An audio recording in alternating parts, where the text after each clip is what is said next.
So we have Seán Corr today on the Celtic Way podcast. Thank you so much, Seán, for agreeing to share some of your knowledge on the Celtic Way podcast today. Thanks, Steph. Nice to be here. Thank you. So, Seán, I first met you a couple of weeks ago when you were giving a guided tour around the Linen Hall Library, which is such an incredible place. But you've had sort of a history and a passion in family history. So I'll just read out a little bio on you before we get stuck into the questions. Is that okay? Yep, that's okay.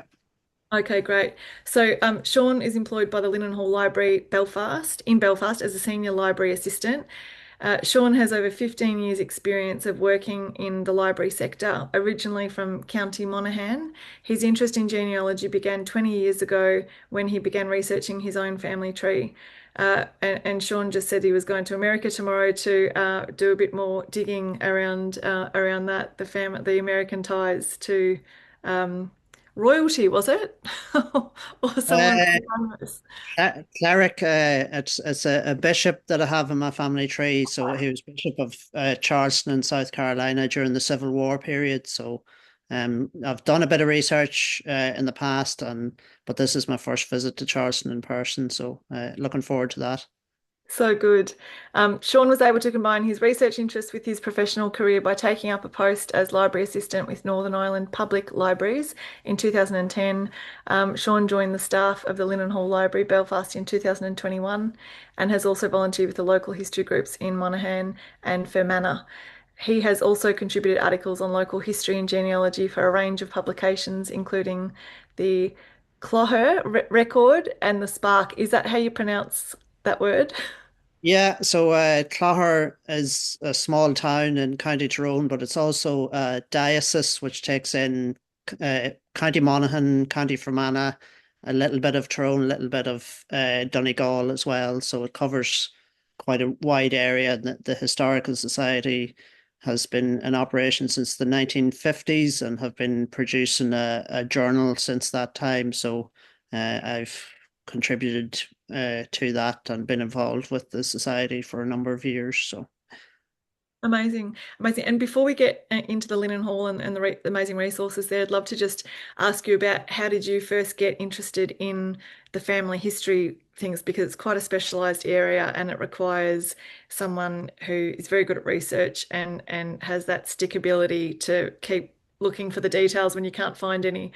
So I'd love to just hear a bit about your journey.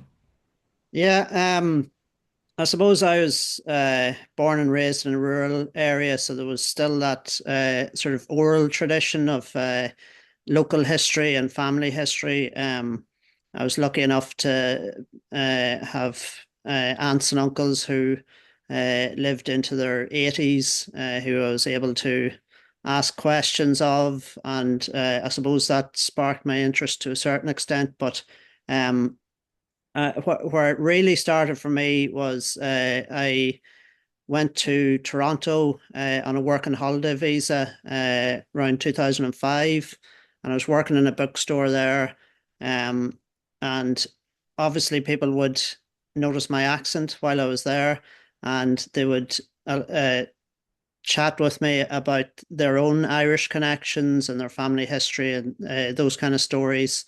And to my shame, I couldn't go back very much further beyond my grandparents at that point. So that was sort of, I vowed then when I came back home to start delving into it in a bit more detail and got started. But yeah, 20 years ago now, 2006. So it's hard to believe it's that long ago. But and then I was lucky enough to make that hobby into my work by first with public libraries and now with the Linen Hall Library. Oh, amazing. And what first attracted you to the Linen Hall Library? How would you describe it to people that have never been there or never heard about it? Yeah, so it's a very historic library. It was founded in 1788, initially as a reading society. So it sprung from that Enlightenment period of self-betterment and education and thirst for knowledge. So it was a group of as they're described, worthy artisans who got together, pooled their resources. The cost of books for people who wanted to read was prohibitively expensive for most working people at that time.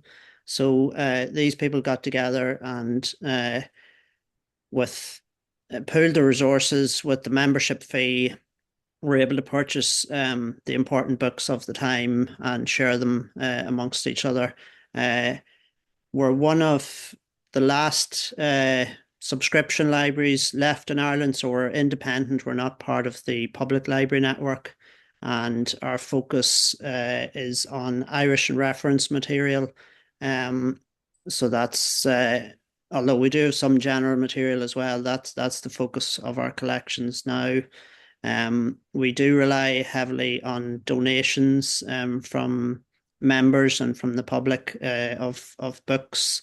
Um, and we also have, in addition to the collections of books, we're also an archive, and we have museum standard collections as well. So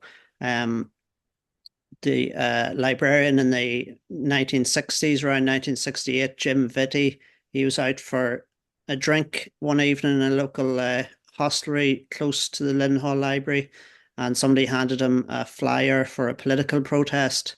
So he had the brainwave that we should be collecting material like that. And that meant that we got in just at the beginning of the Troubles period of collecting political material. So we have over 350,000 items in that collection alone now. And the NIPC, as we call it, the items are preserved and stored to museum standard. So we have accreditation for that. The other museum standard collection we have is the Gibson collection. Andrew Gibson was a governor of the library, and he was an avid collector of the works of the Scottish poet Robert Burns. So we have one of the biggest collections of Burns material outside of Scotland. So we get a lot of researchers consulting that as well. And then the third museum standard collection that we have is the provincial printed books collection. So that was an effort to collect everything that was published in the northern part of Ireland and Ulster as far back as we can go. So the earliest books there date from the 1690s. And then that collection ranges through to 1977, I think, is the cutoff point. So in theory, we should have everything that was published in that period, but obviously it's a difficult task collecting everything like that. But we do have unique resources within that, which you wouldn't get anywhere else. And then, as you know from doing the tour, we have the genealogy collection as well. We don't have so much in the way of original records. They're available elsewhere in repositories like the Public Records Office of Northern Ireland. But what we have in our collection tend to be secondary sources of published material and family trees and pedigrees. So one of the more unique collections we have within that you would have seen on the tour is the Blackwood pedigrees. So Reginald Blackwood was governor of the library in the early 20th century, and he worked on creating pedigrees for notable families, and mostly in counties Antrim and counties Down. So we have 80 volumes of his work, handwritten pedigrees, and if you're lucky enough to find somebody connected to you in that, you've hit the jackpot, because they can be quite detailed and can range quite far back in time beyond civil registration records and things like that.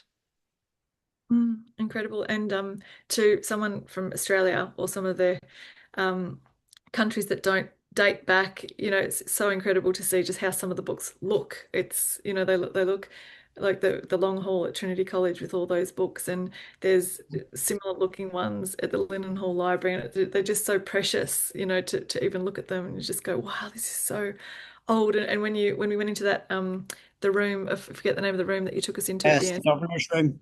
governor's room, and there were those books on the table, and you were just sort of flipping them open. It was like, oh my God, that's so old and precious. Like, shouldn't you be wearing white gloves or something like that to touch those pages? Um, but yeah, it's quite incredible. And Well, that's the balance that we kind of seek to meet is the accessibility as well as the preservation. So, um, one of the big collections we have as well is the archive of the Belfast newsletter, which is the oldest English language newspaper still in circulation, as far as I know. So it was founded in 1737.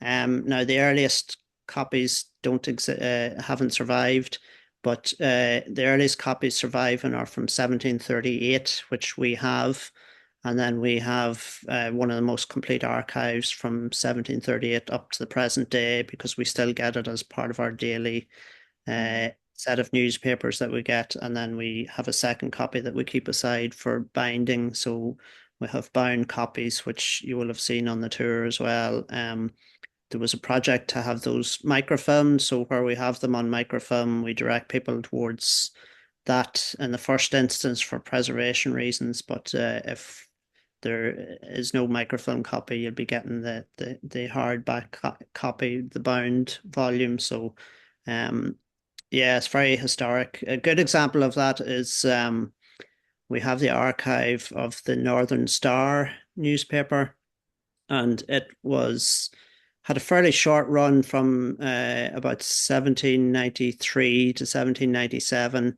and it was the mouthpiece of the United Irish movement in Belfast and in Ulster in general.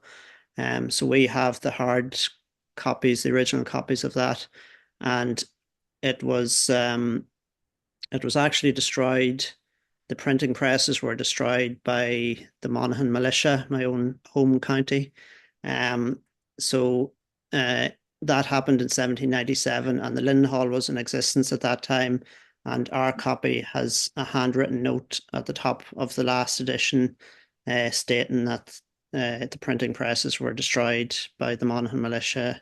I think it was in May 1797. So there's little bits of history as well, like that, within volumes, which add so much more Mm. to it. So I was at the Dublin Castle last week for the census, the 1926 census.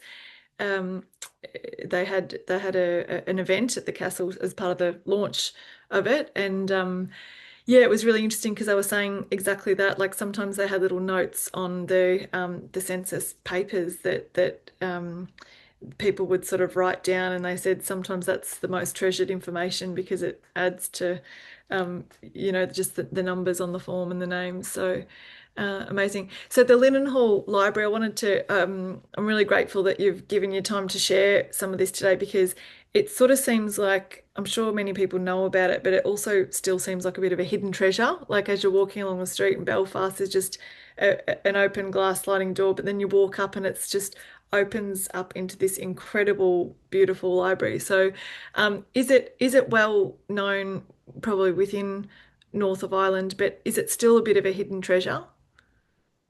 yeah, I think it's fair to say that it is a bit of a hidden treasure. I think within the research community and academic community, like it's pretty well known and well used.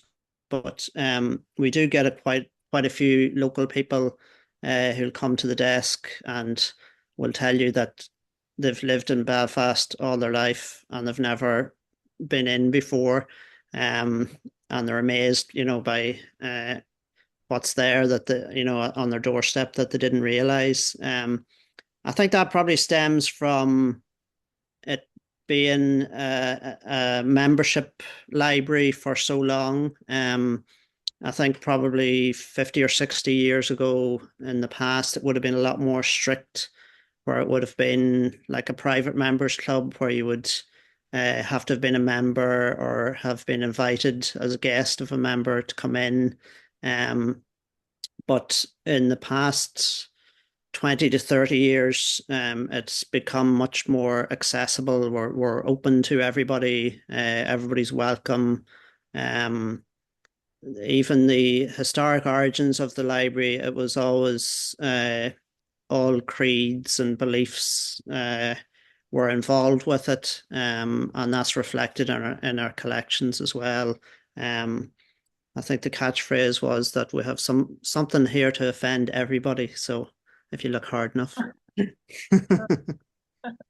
Oh, that's cool. I absolutely love places like Lidenhall Library in Ireland, and we take the groups that come on the Celtic Way tours as well to the Ennis Library, and just how there's these heritage centres and libraries dotted around the country that contain such amazing resources that is localized. So, if people have family history from Belfast or up north, the Lidenhall Library is just such a treasure trove for them to, come and just explore the books. And I remember on the tour you were sharing that there was a family that came and they both sort of had the same name. Is that right? And they came together and they just researched and found the links between them. Can you share a little bit about So that? That that would be was great. they were researching the Orr family, and we're lucky enough to have had a donation in the past of quite a bit of genealogical material on branches of that family. Um, and this was a researcher based here in Northern Ireland, and he through DNA, which opens up a lot of avenues as well.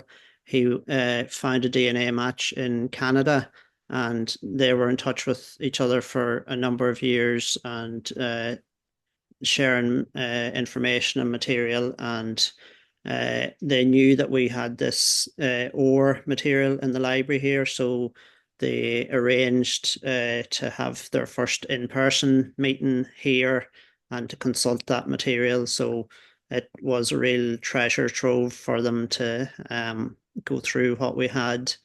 Um, I suppose in more general terms, there's so much for the likes of Australian researchers that has become available online now with the 1926 census, 1911, 1901.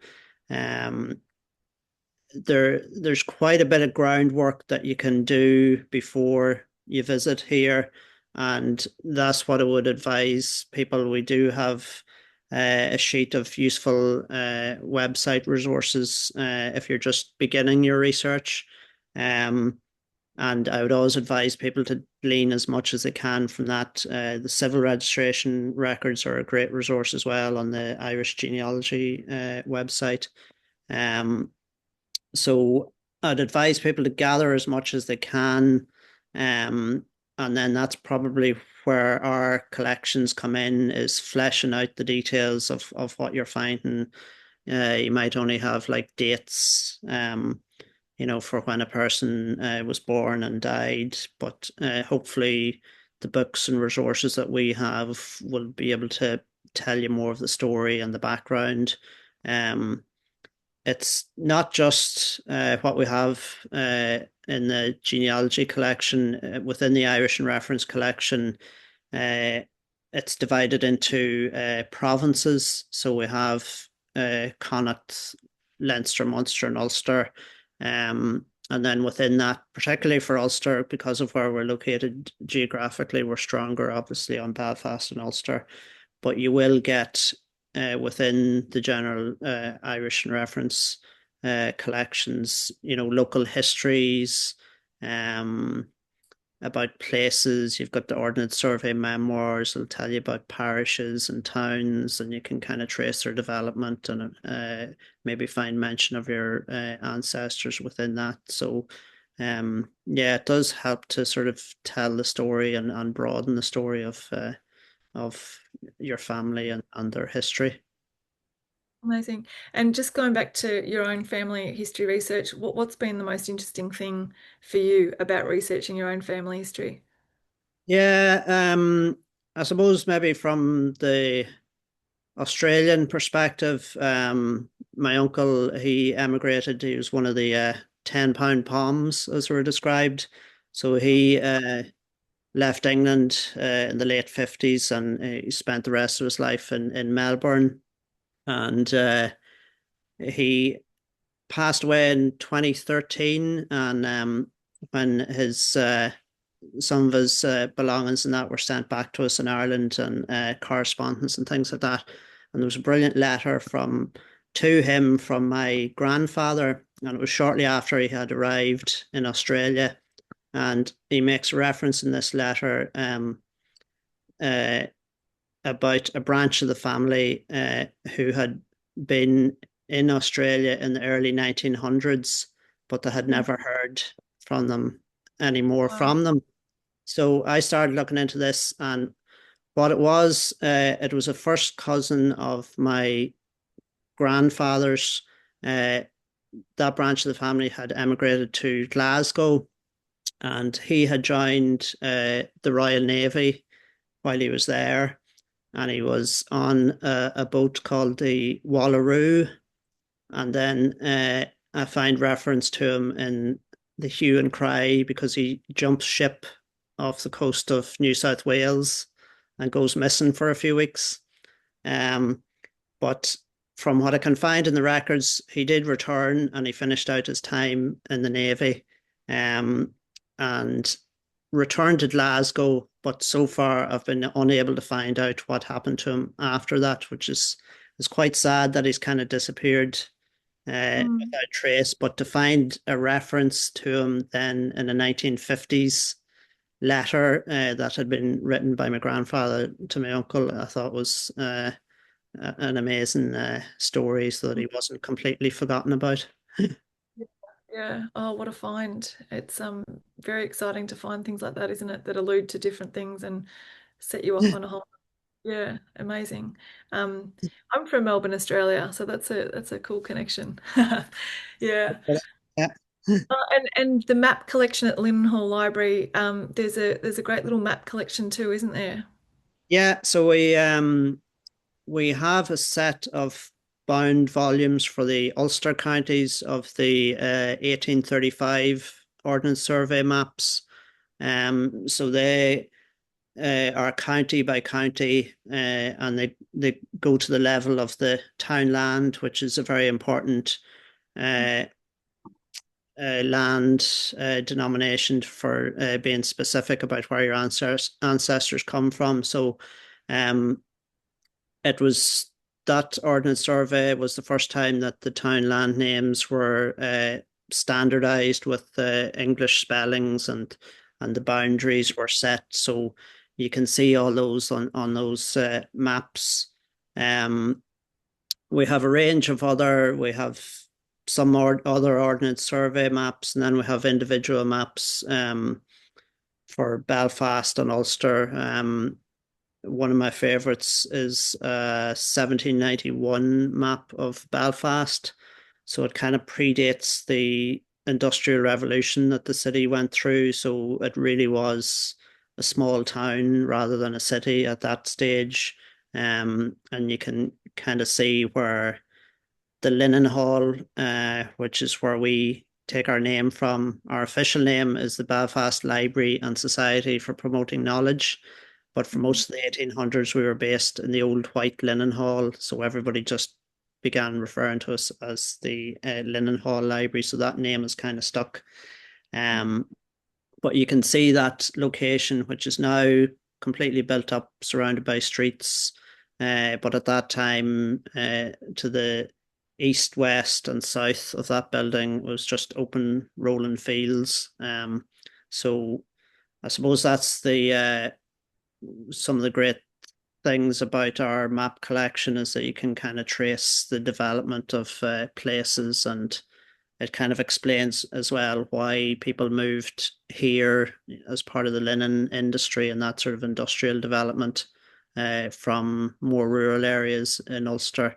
Um, so it's great to have a map collection like that to kind of illustrate those changes. Incredible. And I imagine people would absolutely love discovering that and getting a hold of those maps of where their ancestors used to live. Just Yeah, just the other interesting. that ties in, sorry, with the maps, I suppose, particularly for Belfast researchers, is that we have the Belfast street directories. So the Mm, earliest ones date from 1807. There are more trade directories at that stage, listing occupations and locations for people in various industries. But as time went on, they become more developed and they go to a level of detail by the late 1800s and early 1900s where they list street by street who lives in each house and what their occupation is. So um, we get a lot of inquiries where people find information from the street directories and then they try and match that up um, with the maps to see where those locations were. Because the thing about Belfast, I suppose with the Second World War and then with the Troubles period, a lot of streets were damaged or destroyed and have completely disappeared now. Um, and with developments of like motorway through the city and things like that. So people find reference to addresses which no longer exist. So that's where the historic maps come in to be able to pinpoint where that actually was. yeah, yeah. A question that I've been wanting to ask for a while is I ran out of time on that day when you were giving the tour, but with such a tumultuous political history, how do libraries go about making sure that the books are sort of equally balanced or not biased towards one side? And is that a real sort of risk that the library runs in sort of being accused of those sorts of things? How do you go about that? Yeah, it's a difficult one because we're only as good as I said. We rely to such a large extent on donations. Um, so you're just always working towards making contacts. uh, so and with people who can supply you with that kind of material, um, and then you're hoping then that you have that balance. But we accept everything, like so. There's no real I suppose what would you call it, censorship in that way. Like we there is a space for everything here, and the political collection reflects that. All shades of opinion, all political parties.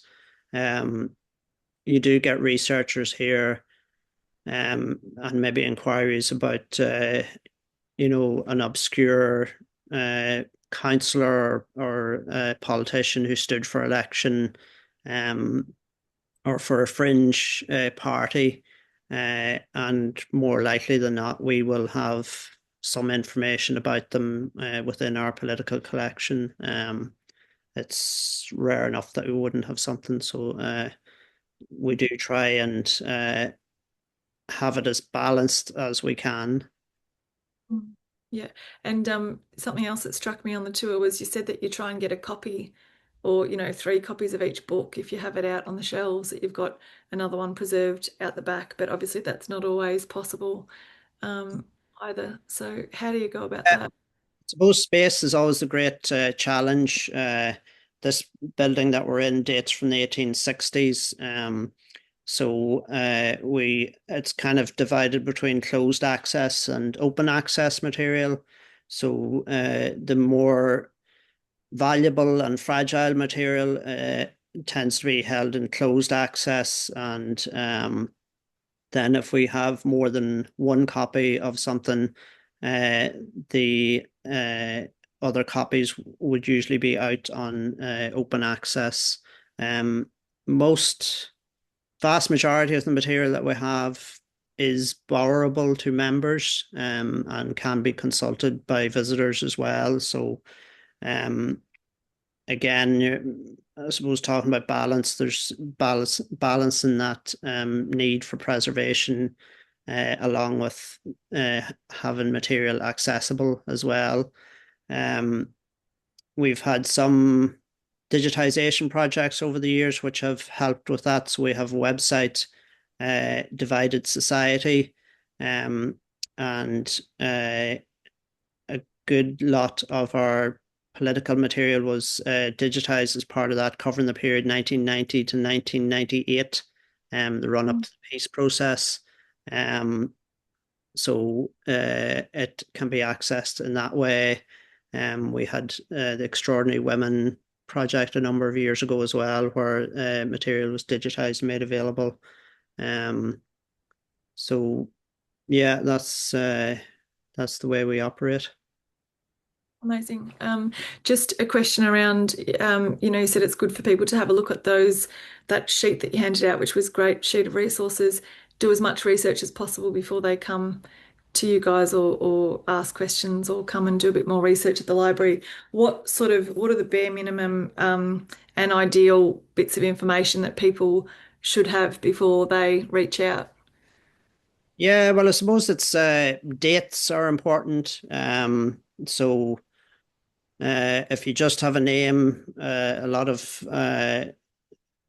of very common surnames and first names in this part of the world. So if you can be more specific with dates, that's very useful to us.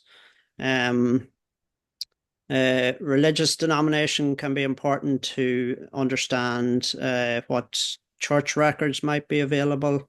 Um, uh, yeah, so it's the more information, the better, really, when you're starting off. So that's where websites like Irish Genealogy and things like that. Um, Locations are important as well. I mentioned townlands for rural locations.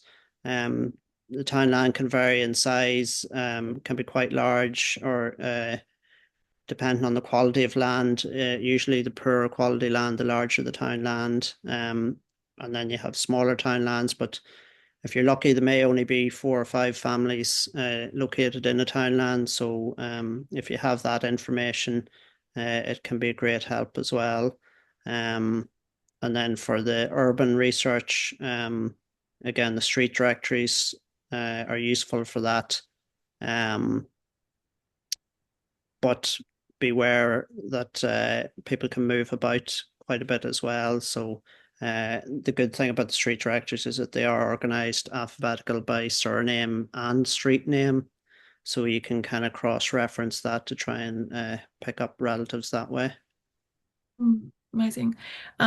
Like the Linen Hall, are there other amazing places around that you would suggest people also visit? You mentioned the valuation office and there's Prony, and are there any others that come to mind that you would recommend people visit?